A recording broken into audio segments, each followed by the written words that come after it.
عمر اسلم صاحب اصلاحی کو دعوت سخن دیتا ہوں کہ حضرت والا تشریف لائیں اور ہم سامعین کے قلوب کو اپنے خطاب سے جلا بخشیں۔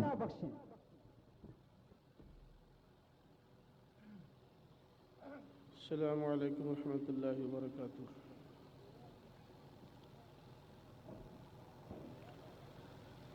الحمد للہ رب العالمین والعاقبۃ للمتقین والصلاة والسلام علی سید المرسلین محمد الامین وعلی آلہ وصحبہ اجمعین، اما بعد۔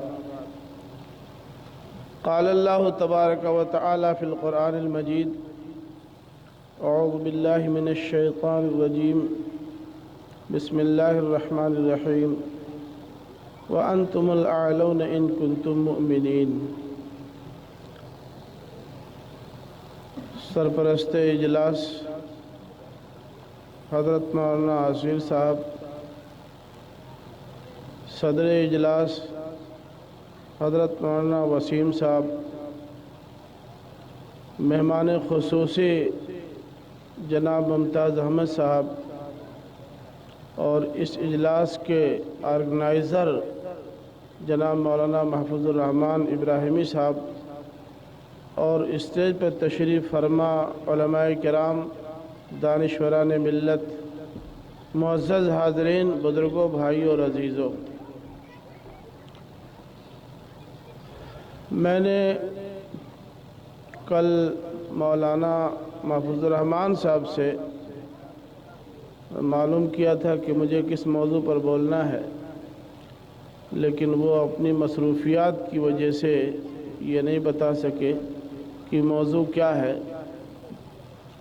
تو میں نے یہ سوچا تھا کہ آج کا جو سب سے سلگتا ہوا موضوع ہے، طلاق ثلاثہ اور یکساں سول کوڈ، میں اسے موضوع گفتگو بناؤں گا۔ لیکن یہاں آنے پر معلوم یہ ہوا کہ میرا موضوع ہے مسلمانوں کا عروج اور ان کے زوال کے اسباب۔ تو ظاہر ہے کہ جو موضوع ہے مجھے اسی پر اظہار خیال کرنا ہے۔ آج مجھے بلرام پور ہونا چاہیے تھا،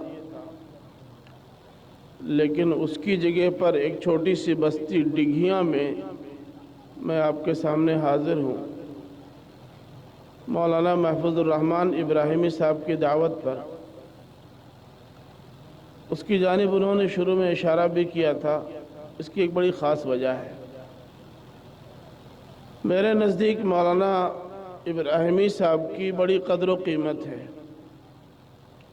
ڈگھیاں جیسی معمولی بستی میں ایک چراغ روشن کیے ہوئے بیٹھے ہیں، اور سال میں کئی بار وہ ایسے بڑے پروگرام کرتے ہیں جن میں ہندو مسلمانوں سب کو دعوت دیتے ہیں، اور وہ اتحاد اسلام اور اتحاد انسانیت دونوں کی دعوت دیتے ہیں مختلف موقعوں سے۔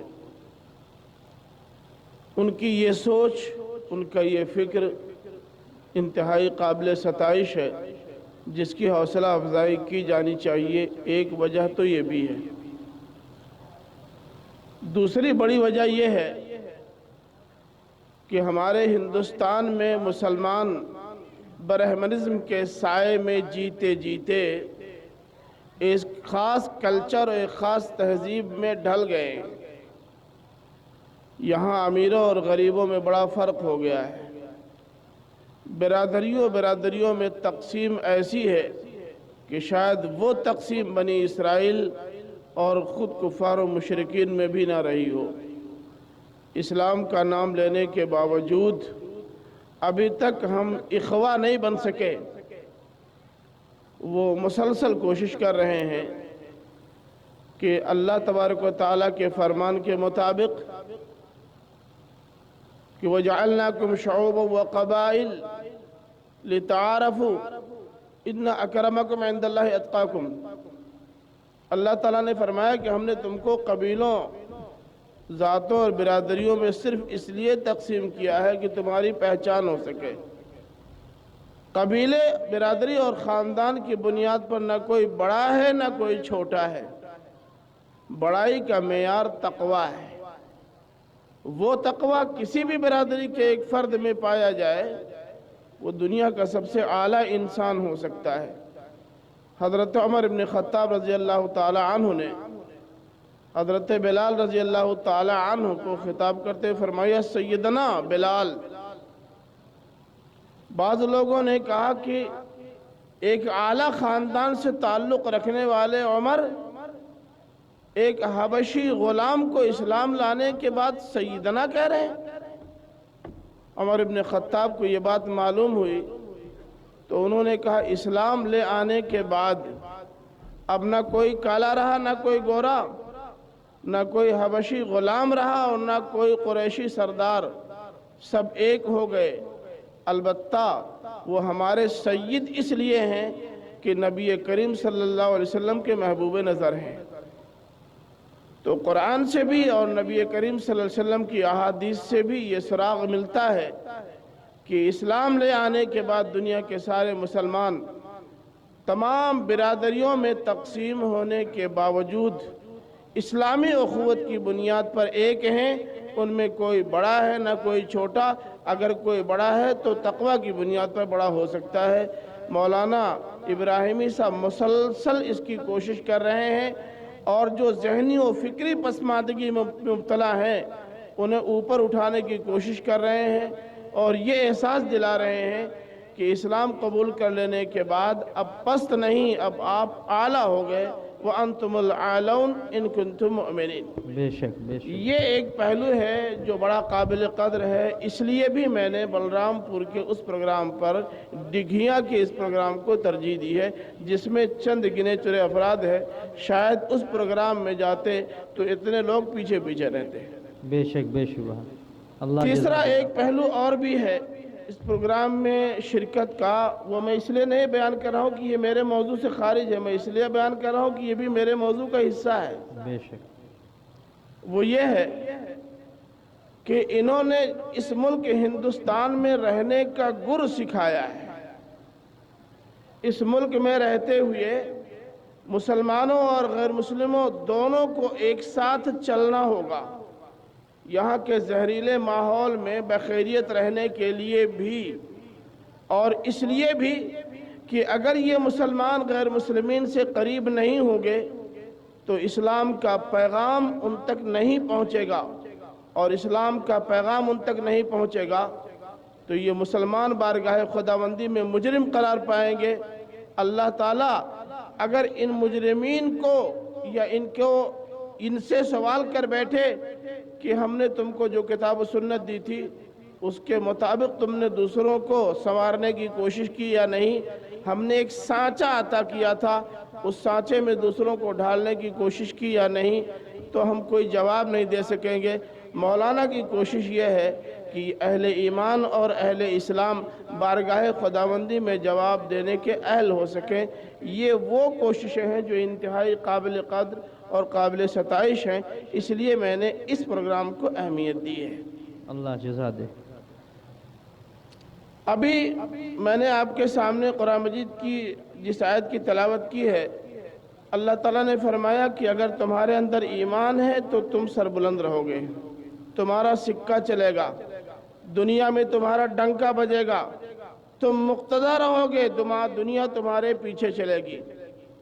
آج پوری دنیا پر ہم نگاہ ڈالتے ہیں تو مسلمانوں کی تعداد بہت بڑی ہونے کے باوجود بھی دنیا کی سب سے بڑی اکثریت عیسائی ہیں اور ان کے بعد دوسرے نمبر پر بڑی اکثریت مسلمان ہیں، اور پوری دنیا کی ساری آبادی کا 1/4 حصہ مسلمان ہیں، لیکن اس کے باوجود بھی ان کو برتری حاصل نہیں ہے۔ نبی کریم صلی اللہ علیہ وسلم کے زمانے میں جو برتری ملی تھی اس وقت کی پوری دنیا کی آبادی کو تو چھوڑ دیجئے، صرف عربستان اور اس کے ارد گرد کی آبادی کو بھی سامنے رکھ لیجئے تو مسلمانوں کی تعداد 1/20 بھی نہیں تھی، لیکن جو اسلام لا چکے تھے ان کو اس وقت کی سپر پاور روم اور ایران نے سپر پاور کے حیثیت سے تسلیم کر لیا تھا، لیکن آج اتنی بڑی تعداد میں ہونے کے باوجود سپر پاور تو بہت دور کی بات ہے، ہمارے وجود کو برداشت کرنے کے لیے بھی کوئی تیار نہیں ہے۔ کیوں؟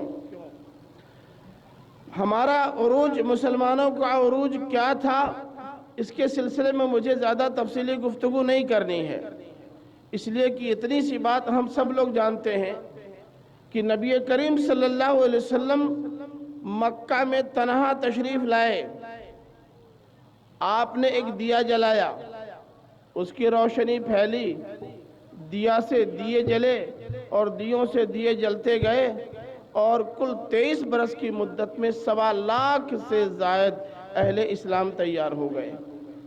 عروج کی اس سے بڑی کوئی مثال نہیں مل سکتی۔ آپ نے پڑھا ہوگا، ایک مصنف ہے مائیکل ہارٹ، اس نے دنیا کے 100 بڑے بڑے انسانوں پر ایک کتاب لکھی ہے۔ جب سے حضرت آدم علیہ السلام اس دنیا میں آئے تب سے لے کر آج تک کے 100 بڑے انسانوں کا انتخاب کیا ہے اس نے۔ ان 100 بڑے انسانوں میں پہلا نام اس نے جناب محمد رسول اللہ صلی اللہ علیہ وسلم کا رکھا ہے۔ وہ عیسائی مصنف ہے، وہ ایک مستشرق ہے، لیکن اس کے باوجود بھی ایک مورخ ہے، ایک سیرت نگار ہے۔ اس نے تاریخ اور سیرت کا حق ادا کرتے ہوئے بڑی دیانتداری کے ساتھ نبی کریم صلی اللہ علیہ وسلم کی عظمت کا اعتراف کیا ہے۔ اس نے جو اسباب لکھے ہیں کہ یہ دنیا کے سب سے بڑے انسان کیوں ہیں، ان میں ایک بہت بڑا سبب یہ ہے کہ انہوں نے بہت قلیل مدت میں، تھوڑے عرصے میں ایک ایسا انقلاب برپا کر دیا جس انقلاب کا تصور نہیں کیا جا سکتا، اور وہ انقلاب بھی دنیا اسلام کو تلوار اور خون سے جوڑتی ہے۔ یہ اسلام کے خلاف زبردست اور جھوٹا پروپیگنڈا ہے۔ دنیا کی تاریخ کوئی ایسی موجود نہیں ہے، دنیا میں کوئی شخص مثال ایسی نہیں پیش کر سکتا کہ ایک آدمی اٹھے، ایک آواز لگائے اور کل 23 سال کے عرصے میں اپنے فکر کو دنیا کا سب سے غالب فکر بنا دے، اور اس پورے عرصے میں صرف 1218 انسانوں کی جانیں گئی ہوں۔ بس دنیا میں کوئی انقلاب اتنی کم جانوں کے ضیاع پر آیا ہو تو کوئی بتائے؟ ان میں مسلمان بھی شامل ہیں اور ان میں کفار و مشرکین بھی شامل ہیں۔ اصل میں نبی کریم صلی اللہ علیہ وسلم نہ خوریز تھے، نہ قاتل تھے، نہ دہشت گرد تھے، اور نہ انسانوں کی جان سے کھلواڑ کرتے تھے۔ وہ کر بھی نہیں سکتے تھے، کیونکہ اللہ تعالیٰ نے بہت صاف لفظوں میں منع کر دیا ہے اور فرمایا ہے کہ جو شخص کسی ایک انسان کو زندگی عطا کرتا ہے وہ پوری انسانیت کو زندہ کرتا ہے، اور جو شخص ایک انسان کی جان لیتا ہے وہ پوری انسانیت کا قاتل قرار پاتا ہے۔ اس پیغام کو پانے کے بعد نبی کریم صلی اللہ علیہ وسلم انسانوں کا بے پناہ خون بہا بھی نہیں سکتے تھے۔ اللہ کے رسول صلی اللہ علیہ وسلم نے چند ان بدماشوں کو یقیناً قتل کروایا جو مفسد فی الارض تھے، جو دہشت گرد تھے، جن کے شر و فساد سے وہ پورا معاشرہ بدبودار تھا، بے اطمینانی کا شکار تھا۔ باقی ساری جانیں ضائع ہوئی ہیں جنگوں میں، اور ساری جنگیں نبی کریم صلی اللہ علیہ وسلم کی دفاعی تھی۔ لوگ مکہ سے چڑھ کر آئے مدینہ، اور سب کو معلوم ہے کہ بدر کا میدان مدینے سے قریب ہے۔ جب وہ 450 کلومیٹر چل کر آئے اسلام اور مسلمانوں کا خاتمہ کرنے کے لیے، تو نبی کریم صلی اللہ علیہ وسلم نکل کے بدر کے میدان میں آئے دفاع کرنے کے لیے۔ تقریباً ساری جنگوں کا حال یہی ہے، لیکن وہ عروج نصیب ہوا اسلام کو، وہ عروج نصیب ہوا کہ اس زمانے کی یہود و نصارہ نے بھی نبی کریم صلی اللہ علیہ وسلم کو اپنا قائد اعظم تسلیم کیا، یہودیت اور نصرانیت پر باقی رہتے ہوئے، اور ان کے ساتھ حلیفی کا تعلق قائم کیا۔ یہ عروج کی وہ مثال ہے جس کی کوئی دوسری مثال دنیا میں نہیں ملتی، اس لیے اس پر بہت زیادہ گفتگو کرنے کی ضرورت نہیں ہے۔ پھر مسلمانوں پر زوال آیا، اور ایسا زوال آیا کہ 1.25 لوگ تو پوری دنیا کے سپر پاور ہو گئے تھے، اور آج 1 ارب 70 کروڑ سے زائد لوگ غلام بنے ہوئے ہیں۔ 55 سے زائد ممالک مسلمانوں کے اپنے ہیں، لیکن وہ اپنے امریکی اور یورپی آقاؤں کے اشارے کے بغیر پلک نہیں جھپکا سکتے، السلام علیکم۔ اپنی زندگی کے بارے میں فیصلہ نہیں لے سکتے۔ کہاں پہنچے؟ وجہ یہ ہے کہ اب انہوں نے وہ گنوا دیا جو ان کے پاس تھا، اب ان کے پاس وہ چیز آ گئی ہے جو ان کی نہیں کسی اور کی تھی۔ میں انتہائی اختصار کے ساتھ چند پہلوؤں پر روشنی ڈالوں گا بس۔ کھیت میں منصور۔ مسلمانوں کان کھول کر سن لیجئے کہ آپ کے زوال کا ایک بہت بڑا سبب یہ ہے کہ آپ نے اللہ کی کتاب قرآن مجید کو بالائے طاق رکھ دیا ہے۔ اللہ تعالیٰ نے قرآن مجید کو اس لیے نازل فرمایا تھا کہ وہ کتاب حیات ہے، وہ ضابطے حیات ہے، زندگی گزارنے کے طریقے اس کے اندر موجود ہیں۔ ہمارے عقائد کیا ہوں قرآن مجید میں لکھا ہوا ہے، ہماری عبادات کیا اور کیسے ہوں قرآن مجید میں موجود ہے، ہمارے معاملات کیسے ہوں قرآن مجید اشارہ کر رہا ہے، ہماری معیشت کیسی ہو قرآن مجید بتا رہا ہے، ہماری معاشرت کیسی ہو قرآن رہنمائی فرماتا ہے، اور ہماری سیاست کیسی ہو قرآن اس بارے میں بھی رہنمائی کرتا ہے۔ ہم نے عقائد کے سلسلے میں بھی قرآن کو کنارے لگا دیا، عبادات کے سلسلے میں بھی قرآن مجید کو کنارے لگا دیا، معاملات کے سلسلے میں بھی قرآن مجید کو کنارے لگا دیا، معیشت، معاشرت اور سیاست میں بھی قرآن مجید کو کنارے لگا دیا۔ میں آپ سے پوچھنا چاہتا ہوں کہ مسلمانوں میں کتنے لوگ ہیں جو اللہ کی کتاب قرآن مجید کو پڑھتے اور سمجھتے ہیں؟ وعلیکم السلام۔ آپ کے پاس اب تو نہیں، اب تو موبائل کا زمانہ ہے، نیٹ کا زمانہ ہے، واٹس ایپ کا زمانہ ہے، اب تو خطوط رہے نہیں، لیکن جو لوگ ہم لوگوں کی عمر کے ہیں ان کو چھوڑیے، ابھی 10-15 سال پہلے تک خطوط پر انحصار سارے لوگوں کا تھا۔ باہر سے کوئی خط کسی کے یہاں آتا تھا گھر میں، اگر وہ جس کے پاس خط آیا ہے پڑھا لکھا نہیں ہے اور ڈاکیا نے جسے خط دیا تھا اس نے رات میں 11 بجے لا کے پہنچایا، اندھیری رات ہے، جاڑے کا موسم ہے، آدمی بوڑھا ہے، لیکن 11 بجے خط پانے کے بعد بھی وہ فوراً لالٹین اور لاٹھی لے کر کے دھیرے دھیرے چل پڑتا تھا۔ کوئی پوچھے چچا میاں کہاں جا رہے ہیں؟ جا رہے ہیں مولانا محفوظ الرحمن ابراہیمی کے پاس۔ وہ کس لیے؟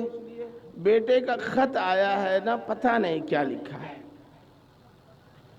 مضمون باہر سے آنے والے خطوط کے مضامین بہت کم اور شارٹ تھے، بس یا تو یہ لکھا ہوگا کہ ابو جان میں خیریت سے ہوں، کاروبار ٹھیک ٹھاک چل رہا ہے، میری فکر مت کیجئے گا، یا تو یہ لکھا ہوگا کہ آپ نے جو کام چھیڑا ہے وہ کہاں تک پہنچا، مزید پیسے کی ضرورت ہوگی تو ضرور بتائیے گا، یا تو یہ لکھا ہوگا کہ آج کل کاروبار ٹھپ ہے، صحت ٹھیک نہیں ہے، کام دھام نہیں ہو پاتا، اس لیے اسی میں کام چلائیے گا، یا تو یہ لکھا ہوگا کہ میں آنے والا ہوں۔ اس کے علاوہ کیا لکھا رہتا تھا خط میں؟